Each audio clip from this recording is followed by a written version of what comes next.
Hello friends, welcome to everyone. कैसे हो आप सभी? आई होप कि आप लोग बहुत ज़्यादा अच्छे होंगे। देखिए, ये वीडियो उन सारे कैंडिडेट्स के लिए जो बच्चे फिलहाल फर्स्ट बार एग्जाम देंगे। क्या फर्स्ट बार एग्जाम देंगे?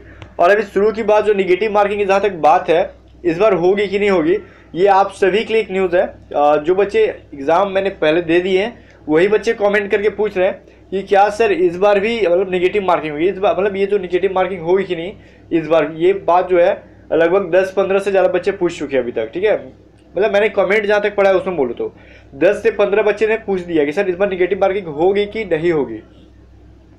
तो देखो, ऑफिशियल वेबसाइट के जो मॉक टेस्ट है इस पर साफ साफ लिखा हुआ है प्रत्येक गलत उत्तर के लिए 0.25 अंक काट लिया जाएगा। मतलब एक बार जब लागू हो गया कि निगेटिव मार्किंग होगी, तो मतलब आप बिल्कुल भी क्या बेशक क्या बोलूँ या फिर जो भी समझ लो कि पूरे जहन में अपने उतार लो कि ये बार बार निगेटिव मार्किंग होगी। ठीक है, अभी जितने बार भी आप एयरफोर्स की एग्जाम दोगे हर एक बार निगेटिव मार्किंग होगी, अभी से हटाया नहीं जाएगा। ठीक है, क्योंकि जब तक लागू नहीं था तब तक मजे मार लिया आपने, लागू हो गया अब थोड़ा पढ़ाई पे फोकस करो। लेकिन ठीक है, और लेकिन एक चीज़ और यहाँ पे न्यू चीज़ क्या लिख रहा है कि अगर एक प्रश्न का एक से अधिक उत्तर देने पर 0.25 अंक काट लिए जाएंगे। देखो, ऐसे ऑनलाइन एग्जाम में आप एक प्रश्न का एक से ज़्यादा उत्तर तो दे नहीं सकते हो। पहली बात ये, क्योंकि आप देखो 4 ऑप्शन जो रहते हैं, अगर आप किसी एक पे मार्क करते हो तो दूसरा आपका मार्क जो ऑटोमेटिक हट जाता है। लेकिन फिर भी जब ये बात लिखा हुआ है तो जरा एग्जाम में अलर्ट रहना। अगर आप देखो एग्जाम में एक से अधिक उत्तर करने लायक हो, ठीक है, अगर वैसा ऑप्शन मिल रहा है कि आप एक से अधिक उत्तर कर रहे हो, तो वैसे गलती मत करना। अगर वैसा यहाँ अगर ऐसा होगा तो यहाँ पे दिया हुआ है कि वैसे कंडीशन में आपका 0.25 अंक काट लिया जाएगा। लेकिन अभी तक जितना भी मैं एयरफोर्स या फिर जो भी ऑनलाइन एग्जाम की बात करूं, तो उसमें एक से अधिक आंसर देने की कोई चांस रहती नहीं है। मतलब कोई ऐसा ऑप्शन नहीं होता है कि जिसमें एक से अधिक यहाँ पे आंसर दिया जा सके। फिर भी आई डोंट नो ये क्यों ऑप्शन नंबर डी यहाँ पे लिखा गया है। ठीक है, तो इस बारे में मैं अभी क्लियर नहीं बता सकता, लेकिन आपको इतना अलर्ट कर दूंगा, अगर एग्जाम में जब ये मॉक टेस्ट में ऐसा दे दिया गया है इस बात को, तो जाहिर सी बात है कुछ ना कुछ न्यू हो सकता है मे बी। लेकिन अगर एग्जाम में एक से ज़्यादा आंसर पे क्या बोलूँ मार्क हो जाता है, तो कोशिश करना है कि एक मार्क को हटा दूं। लेकिन ऐसा कभी मैंने देखा नहीं है। ठीक है, यहाँ पे दिया हुआ है इसलिए मैं आपको अलर्ट करा दे रहा हूँ। अब इस बात को जरा दिल से मत ले लेना आप लोग। ठीक है, अब फिलहाल जो बच्चे ऑलरेडी एग्जाम दे चुके हैं वो अब प्लीज चले जाएं, क्योंकि अब आपको जो मैं बताने वाला हूँ वो नए बच्चों के लिए है। ठीक है, अब नए बच्चों के लिए क्यों क्या बता रहा हूँ मैं यहाँ पे, बच्चे बार बार पूछ रहे कि सर एग्जाम कैसे होता है। ये जो आपका वाई ग्रुप का होगा तो इसमें इंग्लिश और रगा होता है। पहली बात तो उन्हें रगा का मतलब नहीं पता है। ठीक है, तो मैं वही चीज़ बता दूंगा यहाँ पे, टेंशन न लेना। और पूछ रही है कि सर इंग्लिश का जो होता है वो कैसे होगा, पहले इंग्लिश मिलेगा या फिर हम सब एक साथ कर लेंगे, या फिर क्वेश्चन का लैंग्वेज क्या होगा, हर एक चीज़ पूछे जा रहे हैं यहाँ पे। ठीक है, और नेवी एमआर जो भी आपका MR navy SSR double A, इसके लिए मैं नेक्स्ट वीडियो बताऊंगा। ठीक है, क्योंकि एमआर के कुछ अलग रूल है। ठीक है, कुछ रूल जो है एमआर के अलग है, इसलिए एमआर एसएसआर और डबल ए के लिए अलग वीडियो में बता दूंगा। फिलहाल आप एयरफोर्स के लिए आए हो तो यहाँ इसके बारे में जान लो। देखो, जहाँ तक रगा के बारे में पूछ रहे हो तो रगा के बारे में एक चीज़ याद रखो, रगा कैसे लिखते हैं, RAGA। इसमें क्या क्या आ जाता है आपका रगा में, आपका यहाँ पे रीजनिंग आ जाता है, जो बच्चे को नहीं पता उसके लिए। ठीक है, इसमें मैथ आ जाता है, मैथ पूछा जाता है। और क्या पूछा जाता है गाइस, इसमें आपको जीके जीएस पूछा जाता है, जीके से रहते हैं और जीएस से रहते हैं, और इसी में गाइस करंट अफेयर भी पूछ ले जाते हैं। ठीक है, तो इस बात को ध्यान रखना, रगा कितने नंबर का होता है, इसमें 30 नंबर का होता है। ठीक है, अगर आप वाई के एग्जाम दोगे तब, या फिर आप XY के एग्जाम दोगे बोथ का, तो भी आपको वाई का तो पेपर देना होगा, रगा देना होगा, है ना।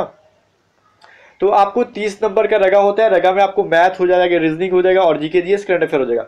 अब पूछा जाता है गाइस आपका सबसे टॉप क्वेश्चन क्या रहता है, सर रगा में सबसे ज्यादा क्वेश्चन किस चीज के रहते हैं, तो मैं यहाँ पे बोल सकता हूँ कि रगा में सबसे ज्यादा क्वेश्चन जो होते हैं रीजनिंग के ही होते हैं। किस चीज के क्वेश्चन होते हैं, रीजनिंग के। और देखो 4 से 5 क्वेश्चन ऐसे होते हैं, 4 से 5 क्वेश्चन ऐसे होते हैं जो कि क्या होते हैं, नॉन वर्बल रीजनिंग आते हैं। ठीक है, नॉन वर्बल जो होते हैं 4 से 5 रीजनिंग पूछ लिए जाते हैं एग्जाम में। ठीक है, और 4 ऑप्शन वाले ही पूछे जाते हैं ज्यादातर, तो 5 वाले इनके कभी कभार दिए जाते हैं। तो 5 वाले मत क्या करो, 4 वाले करो। एग्जाम में भी 4 वाले ही दिया जाता है। ठीक है, आप ऑफिशियल मॉक टेस्ट पे भी देख लेना। अब बात यहाँ पे आपकी ये आती है कि सर हम एक्स और वाई बोथ अप्लाई करते हैं। ठीक है, तो इसके बारे में भी बहुत सारी क्वेश्चन आती है, तो वो भी मैं आपको क्लियर करता हूँ यहाँ पे। ठीक है, देखो, तो इससे रिलेटेड क्वेश्चन क्या रहता है आपका कि सर एक्स वाई दोनों का अगर हम फॉर्म फिल करते हैं तो सर क्या हमें एक्स के लिए अलग पेपर देना होगा और वाई के लिए अलग देना होगा, तो वीडियो को अंत तक देखना, मैं बता दूंगा। ठीक है, और इससे पहले मैं बोल दूं कि पेपर का जो होता है लैंग्वेज किस लैंग्वेज में पूछा जाता है, ये इंग्लिश में आएगा पूरा क्वेश्चन या फिर हिंदी में आएगा। तो देखो एयरफोर्स का जो पेपर होता है इंग्लिश को छोड़ के, इंग्लिश जो होता है सिर्फ और सिर्फ क्या इंग्लिश में ही दिए जाते हैं, इसमें कोई हिंदी नहीं दिखेगी आपको। लेकिन बाकी जितने भी होते हैं, एक समय भी जो हो गया आपका साइंस हो गया, मैथ हो गया, ठीक है, जो भी हो गया, फिर रगा का क्वेश्चन हो गया, ये सभी जो आपको हिंदी और इंग्लिश दोनों में दिए जाएंगे, ठीक है, दोनों में बाइलिंगुअल रहता है और ऑब्जेक्टिव टाइप ही रहता है। ये बात समझ में आ गया। चलो, फर्स्ट बार दे रहे हो इसलिए आपको बच्चे की तरह समझाना पड़ रहा है यहाँ पे। अब देखो सबसे इंपॉर्टेंट बात अभी मैं आपको बता रहा हूँ यहाँ पे, इतनी चीजें जान के, और उससे भी जरूरी बात एक चीज याद रखना, जिसकी भी आधार कार्ड पे डेट ऑफ बर्थ या फिर फादर्स नेम या फिर जो भी आपका कुछ भी एरर है तो उसे एग्जाम से पहले सुधरवा लो, ठीक है। इनकेस आपका एग्जाम में एंट्री हो भी जाता है तो फिर और एग्जाम क्लियर कर जाते हो तो फिर फिजिकल में मार के भगा देंगे आपको। इसलिए कोशिश करना कि डॉक्यूमेंट क्या करना, हमेशा प्रिपेयर करके रखना। आधार कार्ड में अगर कुछ भी प्रॉब्लम हो तो उसे सुधरवा के रखना, और इसका जो ऑफिशियल लॉगिन का पासवर्ड हो उसे खोज के रखना। अब इसे कुछ क्वेरी मत पूछ देना कि सर मैं कैसे ढूंढूं, अभी आपका प्रॉब्लम है कैसे ढूंढते हो, क्योंकि भूल मतलब क्या गुम तो आप ही से हुआ है ना, भूल जाते हो आप लोग, तो मैं कैसे खोज सकता हूँ, ठीक है। अब देखो सबसे पहले मैं बात करता हूँ, अगर आप ग्रुप एक्स की सिर्फ फॉर्म अप्लाई करते हो तो सिर्फ और सिर्फ ग्रुप एक्स की अप्लाई करते हो तो वैसी कंडीशन में आपको कितने भाग में हो गया, आपको देखो ये 2 बार में आपको एग्जाम लिया जाएगा। मतलब क्या, पहले आपको इंग्लिश का मिल जाएगा पेपर, ठीक है, जिसमें 20 क्वेश्चन रहते हैं। इंग्लिश का पेपर मिलेगा जिसमें कितने क्वेश्चन रहेंगे, 20 क्वेश्चन रहेंगे, और ये 20 क्वेश्चन कितने मिनट के रहेंगे, 20 मिनट के लिए रहेंगे, ठीक है। और उसके बाद आपको कुछ देर का गैप मिलेगा। ये जब 20 मिनट का कंप्लीट हो जाएगा तो ऐसा नहीं है कि आपको यहाँ पे फिजिक्स और जो मैथ होता है साथ साथ में दे दिया जाएगा, लो बच्चे सारे क्वेश्चन एक साथ बना लो आप, तो ऐसा नहीं होगा। जब आप इंग्लिश का पेपर खत्म कर लोगे 20 मिनट में, ठीक है, आप खत्म करोगे या फिर नहीं, आपका टाइम अगर खत्म हो जाता है 20 मिनट तो फिर आपको थोड़ा सा गैप मिलता है। उस गैप के बाद फिर आपका क्या होगा, ये आपका फिजिक्स और जो मैथ होता है ये आपका कंबाइंड एक साथ पूछा जाता है। कितने मार्क्स का होता है, तो 50 नंबर का, और इसके लिए टाइम जो है 40 मिनट दिए जाते हैं। तो ये जो आपका दूसरा सेक्शन स्टार्ट हो जाएगा, ठीक है, थोड़े से गैप के बाद, और यही जो खत्म हो जाता है तो फिर आपका पेपर खत्म हो जाता है, फिर घर चलाओगे। अगर आप सिर्फ वाई के लिए फिलअप करते हो फॉर्म को तो फिर आपको पहले क्या इंग्लिश मिलेगा, ठीक है, 20 नंबर का, वैसे जैसे कि आपका एक्स का इंग्लिश मिला था, आप उस टाइम आपको रीजनिंग का या फिर रगा का क्वेश्चन दिखेगा भी नहीं। जब आप इंग्लिश कर रहे होगे तो आपको रगा का क्वेश्चन दिखेगा ही नहीं। अगर एक्स की बात करें, जब आप इंग्लिश कर रहे होगे तो आपको मैथ फिजिक्स का इंग्लिश नहीं दिखेगा। जब आपका मैथ फिजिक्स कर रहे होगे तो आपको इंग्लिश का क्वेश्चन नहीं दिखेगा। बात समझ में आ गया, ठीक है। एक सेक्शन यहाँ पे 2 सेक्शन में वाई को भी बांटा गया। पहले इंग्लिश मिलेगा आपको 20 नंबर का 20 मिनट में करने के लिए। ये जब आपका खत्म हो जाता है तो फिर थोड़े से गैप देकर आपको क्या होगा, रगा का पेपर मिलेगा करने के लिए, जो कि 30 नंबर के क्वेश्चन होते हैं, ठीक है। 30 क्वेश्चन रहते हैं 30 नंबर के, मतलब हर एक क्वेश्चन के लिए 1 नंबर दिया जाएगा आपको।